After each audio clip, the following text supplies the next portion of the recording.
இருக்கீங்க?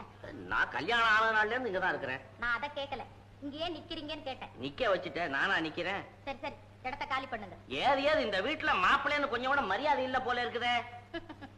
எப்படி இருக்கும்? என்னாட்ட படிச்சு பட்டம் வாங்கிருக்கீங்களா? இல்லை. இல்ல ஆபீஸ்க்கு போய் 1000 2000 சம்பளம் வாங்கிட்டு வரீங்களா? இல்லை.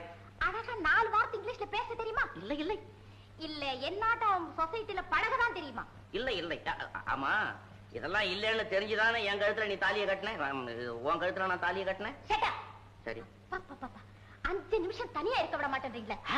அப்பா அன்னைக்கே சுக்கராச்சாரி சொன்னான், அடே அப்பா நீ பிரம்மச்சாரியா இருந்தா இரு, இல்ல நீ கல்யாணம் பண்ணிக்கணும்னு விருப்பம் இருந்ததுன்னா ஒரு படிக்காத பொண்ணு அதை வாய் ஊமையா பார்த்து கல்யாணம் பண்ணிக்கிட்டா தொல்லை இருக்காதுன்னு சொன்னான். இப்போ நீங்க இங்க இருந்து போறீங்களா இல்லையா? போறேன்.